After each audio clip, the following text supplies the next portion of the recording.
அனைவருக்கும் புத்தாண்டு வாழ்த்துக்கள். வணக்கம் நேயர்களே, ஸ்பிரிச்சுவல் டிவி நேயர்களுக்கு லக்ஷ்மி நாராயணன் அன்பு வணக்கங்கள். இப்போ நம்ம பார்க்க போகிறது வார ராசி பலன் 29ஆம் தேதியிலேருந்து 4ஆம் தேதி வரை எப்படி இருக்க போதான்னு பார்க்க போகிறோம். ஸோ எப்போதுமே சொல்கிறதாங்க, லக்னத்துக்கு பாருங்கள். ராசிக்கு பார்ப்பதை விட லக்னத்துக்கு பார்க்க ரொம்ப பர்ஃபெக்டாக இருக்கும். உதாரணமாக ஒரு மகர லக்னம் விருச்சிக ராசினா நீங்கள் விருச்சிக ராசிக்கான பலன்களை பார்க்கறத விட மகர ராசிக்கான பலன்களை பார்க்க ரொம்ப பர்ஃபெக்டாக இருக்கும். முதல்ல வர்றது பொது பலன்கள், அதுக்கப்புறம் தசா புக்தி பலன்கள். உங்கள் ஜனனகால ஜாதகத்தில் என்ன தசா புக்தி அந்தரங்கள் வருதோ அதை நோட் பண்ணி வச்சு அதை மிங்கிள் பண்ணி பார்க்கும்போது ரொம்ப பர்ஃபெக்டாக இருக்கும். வீடியோட எண்டில் டிப் ஆஃப் த வீக் இருக்குது, மறக்காமல் பாருங்கள். ரிஷபராசி. ஸோ ரிஷபராசிக்கு வந்து பார்த்தீங்கன்னா உங்களது ராசியாதிபதி சுக்கிரன். சுக்கிரன் வந்து 8ல் இருக்கும்போது பெண்கள் சார்ந்த விஷயங்கள் கவனமாக இருக்கணும். வேலை கடன் சம்பந்தமான விஷயங்கள் நமக்கு ஒரு ஸ்ட்ரெஸ்ஸோ டென்ஷன்ஸோ வர்றதுக்கான வாய்ப்பு இருக்கனால கொஞ்சம் கவனமாக இருந்துக்கணும். அதுக்கப்புறம் 2 மற்றும் 5ஆம் அதிபதியான புதன் வந்து பார்த்திங்கன்னா இப்போ கேதுடைய சாரத்தில் இருக்கும்போது கொஞ்சம் மன உளைச்சல், குழந்தைகளால் ஒரு கடன் வாங்குறதோ கொஞ்சம் மன உளைச்சல் வர்றதுக்கான வாய்ப்புகளை நிறைய ஏற்படுத்தும். அது மட்டும் நிலபுலன்கள் சம்பந்தமான விஷயங்கள், ஒரு வாக்குவாதங்கள் குடும்பத்தில் ஏற்படுறதுக்கான வாய்ப்புகள், அம்மானால ஒரு நிறைய கேள்விகள், ஒரு ஸ்ட்ரெஸ்ஸஸ் வர்றதுக்கான வாய்ப்புகளும் கொஞ்சம் கவனமாக இருக்கணும். வண்டி வாகனங்கள் ஓட்டும் போதும் கொஞ்சம் கவனமாக இருந்துக்கிறது ரொம்ப ரொம்ப நல்லது. அதுக்கப்புறம் பார்க்கும்போது 3ஆம் அதிபதியான சந்திரன் சிறப்பான விஷயங்கள், நல்ல ஒரு ரீதியில் உங்கள் முயற்சியில் ஒரு பெரிய வெற்றிகள் கிடைக்கிறதுக்கான வாய்ப்புலாம் ரொம்ப நல்லா இருக்குது. அதுக்கப்புறம் பார்க்கும்போது ஒரு 4ஆம் அதிபதியான சூரியன் 8ல் இருக்கும்போது தாயாரோட உடல்நலம் சம்பந்தமான விஷயங்கள்லாம் ரொம்ப கேர்ஃபுல்லாக இருக்கணும். அம்மாவுக்கும் மனைவிக்குமே கொஞ்சம் கிளாஷஸ் வரதுக்கான வாய்ப்பெல்லாம் இருக்குன்னா ரொம்ப ரொம்ப கவனமாக இருக்கணும். ஒரு காலகட்டங்கள் பாசஸ் வந்து நிறைய ப்ரெஷர் போடுவாங்க. ஸோ வேலை செய்பவர்கள் வந்து கொஞ்சம் கவனமாக இருக்க வேண்டிய ஒரு சூழ்நிலை, ஓகேங்களா? ஸோ அது பார்த்துக்கோங்க. அதுக்கப்புறம் பார்க்கும்போது உங்களுடைய 6ஆம் அதிபதியான சுக்கிரனும் 8ல் இருக்கும்போது கடன் சம்பந்தமான விஷயங்கள், லோன்ஸு, இந்த மாதிரி இஎம்ஐ சம்பந்தமான விஷயம் ஒரு ப்ரெஷர் ஏற்படலாம். வேலை செய்கிற இடங்களையும் வந்து ஒரு ப்ரெஷர் ஏற்படுறதுக்கான கொஞ்சம் கவனமாக இருந்துக்கணும். மற்றபடி வந்து பார்த்திங்கன்னா 8ஆம் அதிபதியான குரு. ஸோ 8ஆம் அதிபதியான குருவும் ராசியிலே இருக்கும்போது பெரிய லாபங்கள், இது நடந்துடும் அது நடந்துடும், ஏதாச்சும் பெருசாக எக்ஸ்பெக்டேஷனை போட்டுப்போம். ஆனால் அது டிலே ஆகிட்டே இருக்கும். அதனால் ஒரு ப்ரெஷர் க்ரியேட் ஆகிற மாதிரி விஷயங்கள்லாம் இருக்குங்க. ஸோ அதனால் கொஞ்சம் கவனமாக இருக்கணும். ஏன்னா வந்து 8ஆம் அதிபதி வந்து 2ல் இருக்கும்போது பெரிய பணத்தை நோக்கி ஓட ஆரம்பிச்சிடும். ஐயோ இதோ வந்துச்சு அதான் வந்துருச்சுன்னு சொல்லிட்டு ஒரு ப்ரெஷரை உருவாகிடும். ஆனால் நடக்குமானா ஐயோ நடக்கிறதுக்குள்ள உயிரை வரும். ஸோ அதனால் பார்ட்னர்ஷிப் சம்மந்தமான விஷயம் ரொம்ப கேர்ஃபுல்லாக இருக்கணும். பெரிய பணத்தை எதிர்பார்த்து கொஞ்சம் டிலே ஆகிற மாதிரி ஃபீல் இருக்குன்னா ரொம்ப ரொம்ப கவனமாக இருக்கணும். ரொம்ப வானத்தில் வந்து ஒரு பெரிய காற்றுலேயே படம் போடுவாங்க இல்லையா, அவனுங்கெல்லாம் கொஞ்சம் அவாய்ட் பண்ணிக்கிறது ரொம்ப ரொம்ப நல்லது. அதுக்கப்புறம் வந்து உங்களது 7ஆம் அதிபதியான செவ்வாய் 8ல் இருக்கும்போது கணவன் மனைவிக்கு நடுவில் தேவையில்லாத ஒரு தர்க்கங்கள் ஏற்படுறதுக்கான வாய்ப்பாக இருக்குது. என்னடா அது எல்லாமே நெகட்டிவாக சொல்கிறாருன்னா, 8ல் ஒரு கிரகம் இருந்தால் இந்த மாதிரி ஒரு பிரச்சனை ஸ்ட்ரெஸ் கண்டிப்பாக இருக்கும். அதுக்கப்புறம் பார்க்கும்போது 9, 10ஆம் அதிபதி 11ல் இருக்கும்போது வெளிநாட்டில் இருக்கவங்க ஒரு பெரிய லாபங்கள், பெரிய ஏற்றங்கள் வர்றதுக்கான வாய்ப்பு, தொழில் அடுத்த கட்டத்துக்கு முன்னேறதுக்கான வாய்ப்புலாம் ரொம்ப நல்லா இருக்குது. அதுக்கப்புறம் 10ஆம் அதிபதி வந்து சனி வந்து 11ல் இருக்கும்போது தொழில் வந்து அடுத்த கட்டத்துக்கு முன்னேறதுக்கான வாய்ப்பும் ரொம்ப அற்புதமாக இருங்க. 11ஆம் அதிபதியான குரு அவர் 8ஆம் அதிபதியாகவே இருந்து அவர் 2ல் இருக்கும்போது பொருளாதார ரீதியில் ரொம்ப கவனமாக இருக்கணும். குடும்பத்துலேயும் வந்து கொஞ்சம் கவனமாக பார்த்து பேசுகிறது ரொம்ப ரொம்ப நல்லது. நண்பர்கள் இல்லை மூத்த சார்ந்த உறவுகள்லாம் வந்து கொஞ்சம் பிடிவாதமாக ஏதாச்சும் பண்ண போக அதனால் ஒரு டென்ஷனோ ஸ்ட்ரெஸ்ஸஸோ வரதுக்கான வாய்ப்புகளும் ரொம்ப கவனமாக இருக்கணுங்க. மற்றபடி 12ஆம் அதிபதியான செவ்வாய் 8ல் இருக்கும்போது தேவையில்லாத விரயங்கள் கணவன் மனைவிகளும் கொஞ்சம் வந்து தேவையில்லாத மனக்கசப்புகள், நான் இப்போ அங்கே போகிறேன் இங்கே போகிறேன்னு சொல்லி வீட்டை விட்டு அவங்க போகிறது இங்கே போகிறது மாதிரி சின்ன சின்ன மன உளைச்சல் வரும். அதனால் கொஞ்சம் கேர்ஃபுல்லாக ஹேண்டில் பண்ணுறது ரொம்ப ரொம்ப நல்லதுங்க. மற்றபடி என்னங்க, இதுவரை பார்த்தது வந்து பார்த்திங்கன்னா பொது பலங்கள். இப்போ பார்க்கும் தசாபுக்தி பலங்கள். ஸோ ரிஷப லக்னமாக இருந்து சூரியன் தசாபுக்தின்னு சூரியன் வந்து பார்த்திங்கன்னா உங்களுக்கு வந்து 4ஆம் அதிபதி 8ல் இருக்கும்போது சொத்துக்கள் சார்ந்த விஷயங்கள், தாயார் சார்ந்த உறவுகளால் ஒரு டென்ஷன் ஸ்ட்ரெஸ்ஸஸ் வர்றதுக்கான வாய்ப்புகள் ரொம்ப கவனமாக இருக்கணும். ரிஷப லக்னமாக இருந்து சந்திரன் தசாபுக்தி அந்தரங்கள் நடக்கணும். சந்திரன் வந்து 3ஆம் அதிபதியாக இருந்து அவர் சிறப்பான விஷயங்கள், முயற்சிகள், பெரிய வெற்றிகள், நல்ல லாபங்கள் வர்றதுக்கான வாய்ப்பு அற்புதமாக இருக்குது. ரிஷப லக்னமாக இருந்து உங்களுக்கு வந்து பார்த்திங்கன்னா செவ்வாய் தசாபுக்தி செவ்வாய் 7ஆம் அதிபதி 8ல் இருக்கும்போது கணவன் மனைவிக்கு உள்ள தேவையில்லாத ஒரு தர்க்கங்கள், கொஞ்சம் வந்து எக்ஸ்பென்சிவ் நிறைய வந்து விரயங்கள் ஏற்படுறதுக்கான வாய்ப்புகள் ரொம்ப ரொம்ப கவனமாக இருக்கணும். பார்ட்னர்ஷிப் சம்மந்தமான விஷயங்களில் பேசும்போதெல்லாம் கொஞ்சம் கவனமாக இருந்துக்கிறது. ஒரு பேப்பர் சைன் பண்ணுறது முன்னாடி கவனமாக பார்த்து சைன் பண்ணுறது ரொம்ப ரொம்ப நல்லது. ரிஷப லக்னமாக இருந்து ராகு தசாபுக்தி அந்தரங்கள்.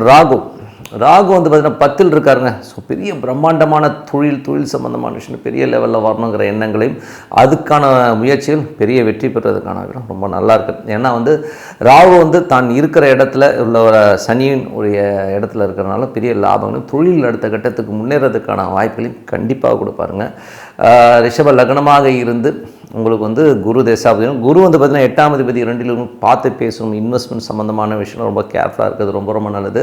ரிஷப லக்னமாக இருக்குது சனி தசாபுத்தி அந்தரங்கள். சனி வந்து பார்த்திங்கன்னா உங்களுக்கு வந்து பார்த்திங்கன்னா என்ன மாதிரி விஷயங்களை கொடுப்பார் அப்படின்போது அவருடைய விஷயங்களில் வந்து பார்த்திங்கன்னா 9 10ஆம் அதிபதி 11ல் வந்து வெளிநாடு சம்பந்தமான விஷயம் பெரிய லாபங்கள், அப்பா சார்ந்த உறவுகளாக நல்ல லாபங்கள், நல்ல பிரயாணங்களாக நல்ல லாபங்கள் கிடைக்குது. தொழிலும் அடுத்த கட்டத்துக்கு போகிறதுக்கான அற்புதமாக இருக்குங்க.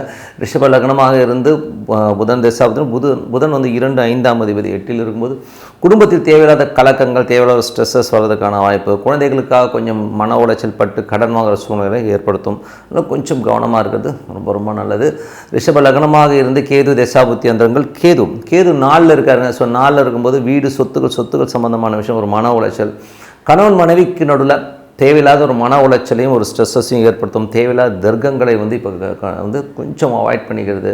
அம்மா என்ன சொன்னாலும் கேட்டுக்கிட்டு அதை பொண்டாட்டியை டார்ச்சர் பண்ணுறதெல்லாம் விட்டுறது ரொம்ப ரொம்ப நல்லது. வண்டி வாகனங்கள் ஓட்டும் போது கொஞ்சம் கவனமாக இருந்துக்கணும். அதே ஒரு ரிஷப லக்னமாக இருந்து சுக்கிரன் தசாபுத்தி இருந்தாலும் சுக்கிரன் வந்து பார்த்திங்கன்னா உங்களுக்கு 8ல் இருக்கார். ஸோ 6ஆம் அதிபதி 8ல் இருக்கும். வேலை கடன் சம்மந்தமான விஷயங்களை ரொம்ப கேர்ஃபுல்லாக இருக்கணுங்க. ஸோ அதில் வந்து கொஞ்சம் ஸ்ட்ரெஸ்ஸஸ் வரும். வேலை செய்கிற இடங்களையும் ஒரு ப்ரெஷர் இருக்கத்தான் செய்யும். கொஞ்சம் கவனமாக தான் இருக்கணும். மற்றபடி என்னங்க, என்னை பொறுத்த ஒரு நல்ல ஒரு பிரார்த்தனை, கரெக்டாக ஒரு டைம் ஃபிக்ஸ் பண்ணிக்கிட்டு மனதார இறைவனை வந்து பிரார்த்தனை பண்ணிக்கிட்டே வாங்க. ஆட்டோமேட்டிக்காக வந்து உங்களுக்கு எல்லா டோர்ஸும் ஓப்பன் ஆகும். ஸோ நல்ல விஷயங்கள் நல்ல மாற்றங்கள்லாம் ஏற்படும் சொல்லிட்டு உங்களோட உங்களுக்கு வந்து பார்த்தீங்கன்னா இப்போ பார்க்க tip of the week. So tip of the வீக்கில் வந்து பார்த்திங்கன்னா பிடிவாதக்காரன் யார் அப்படின்றத பற்றி தான் பேச போகிறோம். ஸோ என்றைக்குமே ஒரு ஜாதகத்தில் யார் வந்து ரொம்ப பிடிவாதமாக இருப்பாங்கிறத வந்து நம்ம வந்து நிர்ணயம் பண்ணுறதே வக்ர கிரகங்கள். மேஜராக நிறைய பேருக்கு வந்து லக்னத்திலே வந்து வக்ர கிரகம் அமைஞ்சிரும். அவங்களும் கொஞ்சம் அடமெண்ட்டாக இருப்பாங்க.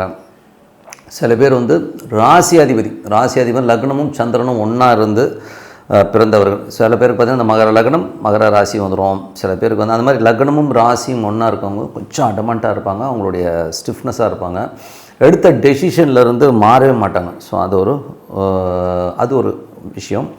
அதுக்கப்புறம் பார்த்திங்கன்னா யார் ரொம்ப ஏடாகூடமான வக்கரம், அதாவது ஏடாகூடமாக நல்லதோ கெட்டதோ நான் வச்சது தான் சட்டம் அப்படின்னு இருக்கிறவங்களும் தான் பார்த்திங்கன்னா மேஜராக வந்து நிறைய வக்ர கிரகங்கள் இருக்கிற ஜாதகங்களில் வந்து அந்த மாதிரி விஷயங்கள் நடக்கும். ஸோ வக்ர கிரகங்களும் போது என்ன மாதிரி வக்ரகங்களும் போது இப்போ சப்போஸ் குருவோ சனியோ ராகு கேதுகளுடைய அந்த ஜாதகத்தில் வந்து வலுவாக உட்காந்துரும். ஸோ எனக்கு தெரிஞ்ச நண்பர்கள்லாம் பார்த்திங்கன்னா லைனாகவே வக்ரகிரகமாக இருக்கும். ஸோ அந்த மாதிரி இருக்கிறவங்களாம் பார்த்திங்கன்னா திருந்தவே மாட்டாங்க. என்ன தான் நீங்கள் சொன்னாலும் சரி, காலையில் வந்து போதான்னு சொல்கிறேன், ஒரு பெரிய எடிக்ஷனு, தண்ணி எடிக்டாக இருக்கவங்க உங்கள் எல்லாமே பார்த்திங்கன்னா அந்த வக்ரகிரகங்களோட அடாப்ஷன்ஸில் வந்து நிறைய இருக்கும். அது ராகுக்கு எதுவாக இருக்கலாம், சனி குரு சுக்கிரன் எதுவோ வந்து நிறைய வக்ரகிரகங்கள் இருக்கும்போது அவனுடைய ஆக்டிவிட்டிஸை மாற்றவே முடியாது. நாய் வாழ நிமித்த முடியாத ஒரு கதையில் தான் போகும். ஸோ உதாரணம் சொல்கிற பாருங்களேன், ஒருத்தர் வந்து ஒரு வேலை, இப்போ வந்து ஒரு வேலைக்கு வந்து ஒரு 10 மணிக்கு ஆஃபீஸ் போனோம்னா ஒரு 8:30 மணிக்கு கிளம்பணும் அப்படிங்கிற ஒரு ஷெட்யூல் இருக்குன்னு வைங்களேன். அவங்க வந்து மாறாமல் வந்து பார்த்திங்கன்னா எப்போதுமே 10 மணி ஆஃபீஸ்க்கு 10 மணிக்கு தான் வீட்டிலேருந்தே கிளம்புற ஒரு கேரக்டர் இருக்கும். ஆனால் மாற்றிக்கவே மாட்டாங்க. ஸோ அதுவும் ஒரு வக்ர கிரகத்துடைய விஷயம் தான். தன்னுடைய தவறாக இருந்தாலும் தவறை திருத்திக்கவே மாட்டான். அது வந்து ஏன்னா அவனோட பிளானட்டில் வந்து லக்னத்துலேயோ இல்லை தசாபுத்திகள் அந்தரங்கள்லேயோ வந்து இந்த வக்ரகிரகங்களுடைய தசாபுத்திகள் நடக்கும்போது இவன் திருந்தவே முடியாத ஒரு கேரக்டராக தான் மாறுறாங்கிறது தான் உண்மையான விஷயம். ரொம்ப அடமன்சி இருக்கும். அதே மாதிரி வந்து வக்ரகிரகங்கள் வந்து ஒரு 3ஆம் இடத்துல வந்து ஒரு வக்ரகிரகம் வந்து தசாபுத்தி அந்தரங்கம் நடக்கும்போது அவனோட குரல் வந்து மாறும். ஸோ குரல் வந்து பார்த்திங்கன்னா கொஞ்சம் வந்து ஆண் வந்து பெண் குரலாகும். அதே வந்து ஸ்திதி சூன்யம் இந்த மாதிரி விஷயங்கள் இருக்கும்போது குரல் மாறுறதுக்கான வாய்ப்புகளையும் கொடுக்குது. ஸோ ஏன்னா வக்ரகிரகங்கள் தான் வந்து பிடிவாதத்தை அதிகமாக கிடைக்குது. ஸோ அவங்க மாற மாட்டாங்களா அப்படின்போது அவங்க தசாபுக்திகள் மாறி அந்த வக்ரகிரகங்களோட கொஞ்சம் அந்த பர்சன்டேஜ் தான் கம்மியாகும். என் ஃப்ரெண்டெல்லாம் இருக்காங்க, அவனால் வந்து பிடிச்சிலே இருப்பாங்க. நீ கோடி ரூபா கொடுத்தாலும் என்ன மாற மாட்டேன்டான்னு சொல்கிறாலாம் இருக்கிறான். நான் இன்றைக்கி வந்து தண்ணியே இன்றைக்கி தான் லாஸ்ட்டும், நாளைக்கு பார்த்திங்கன்னா அதே லெவலில் அதே டைம் போய் தண்ணி அடிப்பாங்க. சீட்டு இந்த மாதிரி வந்து நிறைய எடிக்ஷன்ஸ் கொடுக்குறதுலாம் வக்ரகிரகங்கள் தான் பண்ணோம். ஸோ அதனால் வந்து வக்ரகிரகங்கள் இருக்கவங்க இதை மாற்றிக்கணுன்னா என்ன பண்ணணும் அப்படின்னும்போது என்னை பொறுத்த வந்து ரொம்ப ஹம்பகாக கூட இருக்கலாம். பட் ரிவர்ஸில் நடக்கிறது. ஸோ ரிவர்ஸில் நடக்கலாம். ரிவர்ஸ் மீன்ஸ் சும்மா ஒரு ரவுண்ட் மாதிரி போய் சும்மா ரிவர்ஸ்லேயே நடப்பாங்க இல்லையா, அது ஒரு பரிகாரம் இருக்குது. அதே மாதிரி வக்ரகிரகங்கள் வந்து அதிகமாக இருக்கிறவங்க வந்து ராகு கேதுக்களை வந்து பிரார்த்தனை பண்ணுறது ரொம்ப நல்லது. ஸோ ராகு கேதுக்களை வந்து பிரார்த்தனை பண்ணும்போது சர்ப கோயில்கள், உதாரணமாக சர்ப கோயில்களுக்கு போகும்பொழுது இந்த மாதிரி ஒரு அடமன்சிலேருந்து கொஞ்சம் ரிலீஃப் ஆகி வர்றதுக்கான விஷயங்கள் ரொம்ப சூப்பராக இருக்குங்க. ஏன்னா வந்து அது எப்போ போகிறது அப்படின்னும் போது உங்களுக்கு என்ன திசை நடக்குதோ அந்த கிழமைகளில் போகிறது ரொம்ப நல்லது. இப்போ உதாரணமாக வந்து ஒரு சூரியன் வரப்போகிறதுல வக்ர கிரகமாக, ஓகேங்களா, சந்திரனும் வரப்போதில்ல. இப்போ செவ்வாய் வக்கரமாக இருக்குதுன்னு வச்சுக்கோமே, அப்போ வந்து நீங்கள் வந்து குக்கே சுப்பிரமணியா இல்லை ஒரு சர்ப கோயில் வந்து முருகர் சம்மந்தமான ஒரு சர்ப கோயில்களுக்கு போயிட்டு வர்றது, இல்லை முருகர் சம்மந்தமாக சித்தர்கள் கோயில், சித்தர்களும் ரொம்ப நல்லா இருக்கும். இப்போது பாம்பன் சுவாமிகள் கோயில், இந்த மாதிரி கோயில்களுக்கு போகும்போது அந்த வக்ரகிரகத்துடைய அந்த ஒரு அடமன்சி, அதோடைய நெகட்டிவ்லேருந்து கண்டிப்பாக வெளியில் வரலாம். அதே மாதிரி வந்து குரு கேது இந்த மாதிரி காம்பினேஷன் இருக்கணும், ரொம்ப அடமன்சி, நிறைய கடன்கள் இருக்கும். அவங்களும் வந்து பார்த்திங்கன்னா இந்த சித்தர் சமாதிகளுக்கு வந்து பௌர்ணமிகளில் போகும்போது நல்ல ஒரு ரிலீஃப் கிடைக்கும். அந்த மாதிரி ஒரு சர்ப கோயில்கள் வக்ரகிரகங்களுக்கு வந்து ஒரு நல்ல ரிலீஃபை கொடுக்குங்கிறது தான் உண்மையான விஷயம். ஸோ வழிபாடு பண்ணுங்கள், இதுலேருந்து ஒரு நல்ல ஒரு ரிலீஃப் கண்டிப்பாக கிடைக்கும்னு சொல்லிவிட்டு உங்களிடம் விடைபெறுவது உங்கள் லக்ஷ்மி நாராயணன். நன்றி, வணக்கம்.